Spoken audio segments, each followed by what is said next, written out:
Lisa McCall, physical therapist, posture princess, and I love movement. So today I'm going to continue a concept that I've been working on with you about weightlifting. Do we have to have weights to weightlift? No, we don't. And you kind of know this because you've seen dancers, they're very strong. There's different ways of getting strong, and I think what's really important for most people today is to understand that if you do not have good form is the word people like, then you're going to have a limited ability to get strong, no matter what. Just doesn't matter. Now, what's form? In my world, form is skill. Form is having full range of motion of a joint that you want to strengthen. What do I mean? So here's my arm. And if this is my bicep muscle, if I want this to get stronger, I have to be able to fully bend my arm and fully straighten my arm. If my arm is stuck and I cannot straighten my arm more than that, then my bicep muscle is going to be limited in its ability to get strong. Now, not to get too technical, but that is true for every synovial joint in your body. Synovial as in, the joints that you know the best. The joints that you know are connected to your muscles. So it's kind of important that I get a little technical here, but then I want you to get out of that idea and I want you to get into just thinking about your bones. And when you think about your bones, you're thinking about your structure. And when you think about your structure, you're not thinking about muscles. So thinking about muscles have become very popular in the past 25 years. Now, in the 90s and in the 80s, we were not obsessed with muscles. And it is interesting we had less injuries. Now, I'm not going to say that is the only reason, but there is a misleading concept for you to be thinking about your muscles to strengthen them. You need to be thinking about your structure and stacking your structure really well and always working on improving that. Because if you improve your structure,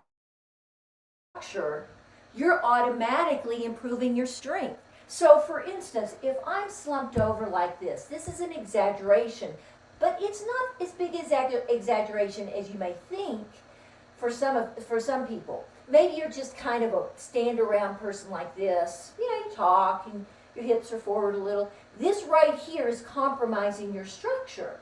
So when you go lift weights, I'm going to stand up straight. No, you're not. Not if you've been living like this. On a joint level, you cannot get upright and stay upright and use the right muscles if you don't have the feel.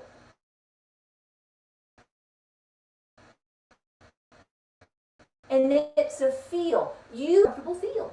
So you're feeling this. This is your feel. For me to have you stand like this with your pelvis back a little, weighting your heels, being upright, you would think this is the weirdest feel. I'm going to put you in weird feels so that you have a new feel and more strength. Okay, I'm going to use this wall. So here we go. We're going to do a strengthening exercise that you can also use to prepare yourself for your weightlifting. So you can do it in your house, or you can go to the gym, find a wall, and say, okay, I'm going to prep myself for this, all right? I'm going to prep myself for my lifting of my upper body. So even though you're front back here, you can't really see me, you're going to have to just sort of hear me. I am putting my butt against the wall. Number one, butt against the wall. Not my heels, not flattening my back, not my head. My butt is against the wall. I put my heels, feet where I'm comfortable. Then my upper back. Behind this hand, that goes to the wall. Butt goes to the wall, upper back goes to the wall. Head, just don't have it way out here. Don't throw it back here. Just be okay. Butt, upper back, wall.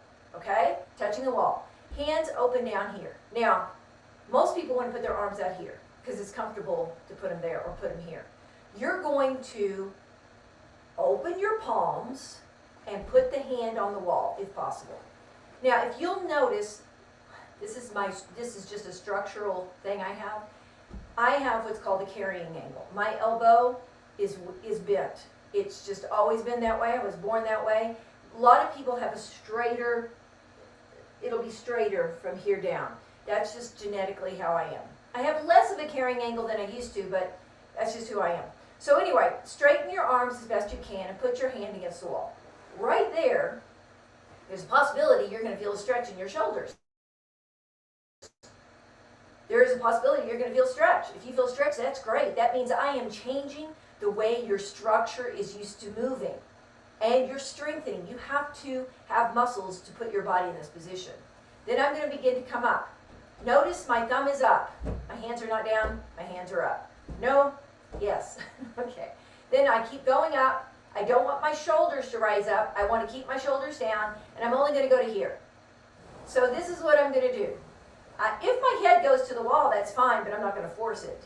I just don't want to way out here. So you're going to go up and down, not letting your shoulders, do not let your shoulder go up. So I will just I'll demo this so that you can see. I'm going to put my hand here so that you can see that my shoulder did not rise up, right? It did not go up. You have to think about that. That's a back muscle. Those are back muscles that have to think really hard. They're very deep. So you may want to do these very slowly. Are you going to do this? And you're going to do 5 or 10 of these. And then, right there, you're going to be stronger, taller, back is going to be stronger, everything's going to be stronger. But let's just say you go, well, that's not enough for me. I want more. I'm like, okay, follow me. I don't care. That's good for me. Good for you. All right, hands out. You're going to do 5 to 10 of these. Slowly. Then when you go to sit and lift, you're going to sit with your butt out a little. And you're going to, maybe you do these. Maybe you do those. Maybe you do this. But you have a better awareness. You have better feel. Awareness, feel. Feel, awareness. Either way you want to put it. It's going to be also much more interesting to do this and feel how much difference. If you did 20 of these, that's fine. How many should you do? You should do the amount where you will not compromise your form. That's with weightlifting, period. All weightlifters know that. You don't lift more than you can keep the form. But if you don't have a good understanding with your body, feel, awareness of your form, which most people do not, then you're going to compromise a joint or you're not going to get the strength you want. So one of the reasons dancers are really strong, yet they don't lift weights, in many ways is because their skill and their form is really beautiful. Okay? So think of form as a lot of detail. Tiger Woods has good, great, marvelous form when he swings the golf club. Steph Curry has great form when he shoots a basket. It's not about muscle. It's about bones. It's about the structure. They may not be thinking, oh, I'm thinking about my bones, but they are thinking about hand grip, arm position, hip position, foot position, and those are your bones. So let go of all muscles that feel like they're holding. You don't hold anything tight. And I'll give you one little tip. If you are coming up and going like this, and you feel right here, your chest lifting up, we're going to address this more in my next video next week, because this happens more often when the chest lifts, when the arms go higher. And we're going to do the higher up portion of that next week. It's more complex.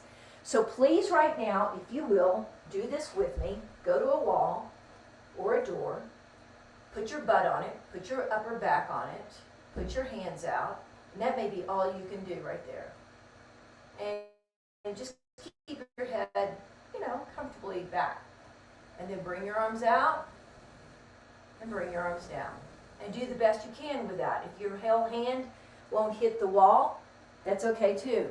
but have something contacting because it's the feel. You need to feel where your arm is in space. So if you're doing weights, you are going to feel more. Or you can just use the wall and that's your weightlifting. Either way. And you're going to ask me, how many times should I do that? You could do 3 sets of 10. You could do 3 sets of 12. And why did I choose more reps? Is because you're learning a skill. If you get up to where you're doing 15 or 20 of them, and you don't feel like anything's changing, then you probably have that skill, and you would want to start going higher. And we would do you higher, because once you're here, you can do that on the wall. That's good. But getting your arms up on the wall like this, oh, there's not that many people that can do that well. And that's really working muscles very deep at the spine. I go for the very, very, very deep muscles that you cannot think about, you can only feel. So go for moving structure so you can feel your movement. Okay, that's enough of that. Questions? Harry in Mesa says, what's more important to touch on the wall, my butt or my head? Your butt. Because if my butt is on the wall and my upper back is on the wall, my head is going to follow my upper back. I get a little concerned about people putting their head on the wall really early on, because what happens is that it's really tight back there and they get, their focus goes away from where I want it to be. I want it to be in the upper back and the butt, and your head will follow. Your head will follow, and then we can work on head and neck later. But the big areas of your body, your butt and your upper back, will lead your legs and head a lot. And that's why I focus on those areas. They're easier for us to feel, ground, and ground meaning, okay, I got it, I got that, now I can move my arms, and usually the head and neck will follow. Annie in Seattle says, my shoulders want to scrunch up when I try to raise my arm. Yeah, and they do. So that's why I stay low. Stay low, stay in this world. They usually will stay okay to about right here. Most people's won't. Then what you're going to do, there's 2 things you can do. You can stretch your arms out of your armpits. It's a lot of work. It's like it's good for you though. Like play like I'm going to try to stretch my fingertips 2 more inches out away, like I was making a bigger fan. So I'm going out, out, out, out, out as much as I'm going up. So this is up and that is out, right? But you can't see my out. You can only feel out. You can see my up, but my out is out, out, out. That keeps this down. The more you do this and get to here, the stronger you get in here. So the reason your shoulder goes up is because you're not getting strong in here. Okay, you can do this on the floor too. Can we do that? Can we try?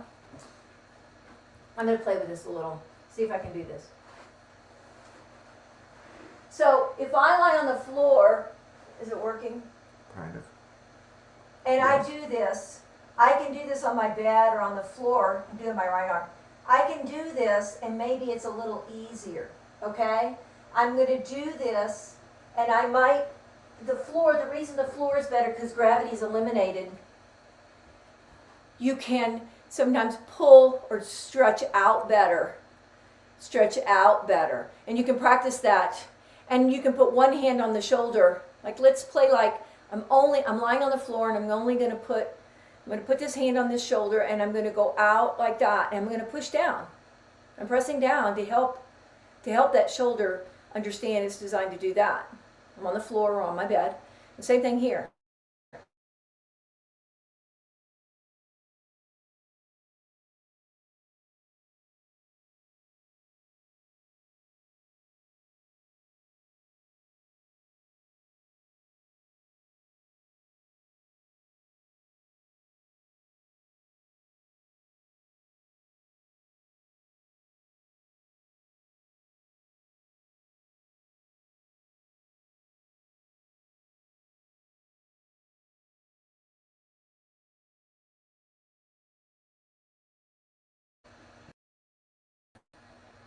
There we go.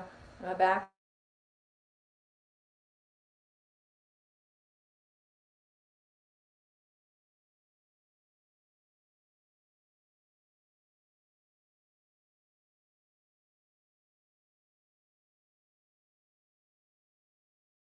What do back? I don't know what's going on. We're not sure what's going on, but I'm here. Okay, back again. What's the next question?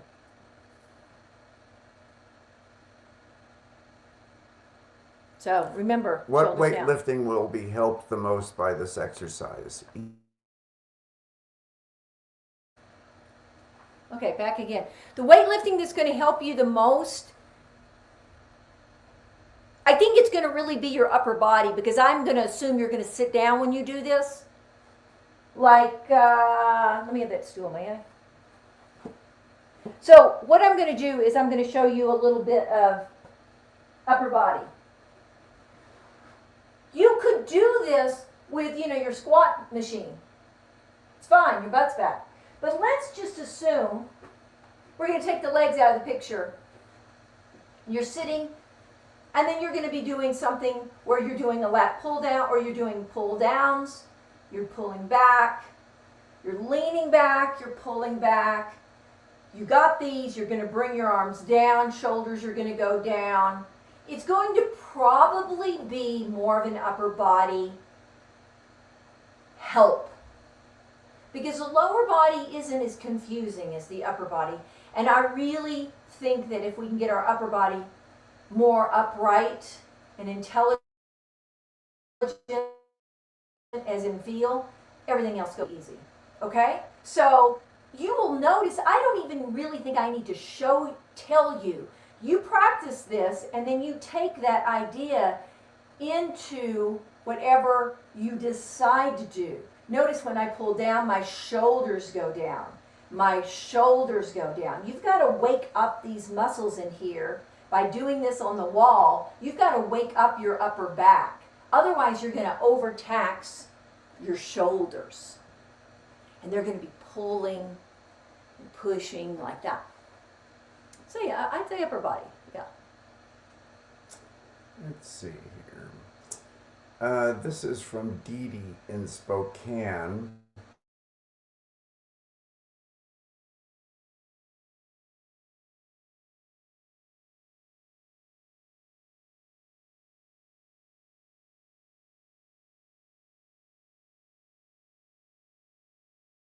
I do. Okay, so you have better range of motion on your right than your left. It's kind of common that we have that. What I would do is I would just practice this. And you obviously, did you say right was better than left? Uh-huh. Then you obviously going to have to work harder this one. This one's going to come up and down. And you know what? It's not unusual for one arm to be better than the other. I'm lefty. I do better with my left than my right. I have to think about connecting to this guy, this right arm. I have to think about connecting to the right shoulder more. And the more aware and the more feel you have, the more you'll find your weaknesses. Like, wow, I really don't feel as strong when I pull down, my left pulls better than my right. This is good to feel your limitations. Then you can give attention to the joints, to the structure, to the side, to the part of the body that doesn't think or feel as well. And I always use think and feel as the same in the body. Shouldn't do that. It doesn't feel as good, so I give it more attention. What do you think we're doing to our bodies that one shoulder has more range of motion than the other? It's probably just postural, that you may write with one arm up, you may stand with one hip out. A lot of times people will stand with one hip out and one shoulder up.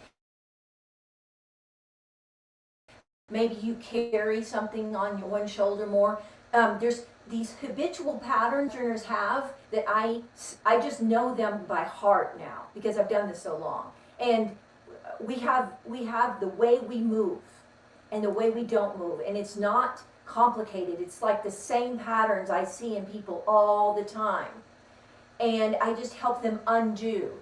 So when we focus on structure, we are getting our structure back to its natural way. Let me show you a picture. So here's a woman, I don't know where she is in the world, but she's sitting, and look how well she has a bend in her hips and how straight her spine is. She doesn't think about it. It's just the way she sits. She's probably sitting on something kind of low because her knees are high. Back is straight. Arms are relaxed. That's just her life.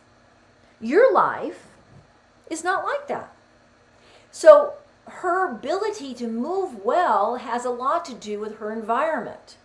Your inability to move well has a lot to do with your environment. So you weren't born that way. You weren't born real limited. Matter of fact, we moved much better. But because we have less movement in our world, it's more than just losing weight and being fit. It has a lot to do with our joints and how they move well or don't, and how well we feel our body's movement.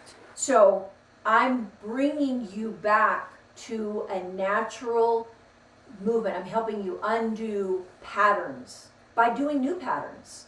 And you're doing these patterns on the wall, then you're more upright, you don't have to think about it, and you're walking around different. That's your undoing and doing. Upper back is getting stronger, shoulders are getting more open, getting more balance. One arm is not as limited as the other one, you get more balance. There's all sorts of things you can get from that simple movement on the wall. Angie in Flagstaff says, what's better, holding my arms out straight for an extended period of time or doing more reps in what I'm calling angel wing flap against the wall? I like the angel wing flap. That's nice. Angel wing flaps. If I put my arms on the wall and it's really super hard, then just do that a little, until it's not so hard. But angel wing flaps, I would do those and take it slow and stretch your fingertips away from your body, remember, out that way, kind of a bigger rainbow. And you do those and just do 10 of them and see how you feel. And if you feel like, well, that wasn't anything, then do 20. If that wasn't anything, then you're going to be ready to go to the next part where we bring the shoulders and arms all the way up. But you should feel, once you've done 20 of those, that when you come away, your body should feel like it's in a different space. If you want to prevent and heal injuries in your body from a joint perspective, get aware. Feel. Where is my body right now? Am I slumped over? Am I up? Oh, I feel pretty good like this. Do I want to put my hands on my hips? Yes. Hang out like this. Hang out with your hands back here. You'll begin to feel more upright. And until you feel it, it will not really stick. We are information junkies. We think about we got to go to the gym and do XYZ, but do we feel XYZ? We have to feel it and feel better, and then we are opening a whole new world. The experience of feeling is how you prevent and heal injuries and age well. Melanie in Belmont says, so when I go to yoga, should I think more about where my bones are going rather than trying to stretch out my muscles? Yeah. Yoga has some principles that some yoga teachers have changed this, not many. Yoga people have a real concept that they need to stretch the extremities, and I don't. I say set your pelvis up in a position where your butt's sticking out, and then go into a pose with your arms relaxed and go into your pelvis. Put your arms out, rest your body down in your pelvis, and feel the weightedness of your body in your legs. If you pull and stretch and pull and stretch, and it's a smaller perspective of human movement. It limits your ability to really get what you're looking for. I would suggest, I'm just going to throw this out there. I suggest that you pick up a sport that demands some sort of skill. And if you don't want a sport, I'm going to say things like, I'm just going to throw things out. Pick up something like, well, I do a martial art, a standing martial art, but you could do tennis, you could do pickle, you could do swimming, you could do badminton. I think that would be a really cool one. You can do ping pong.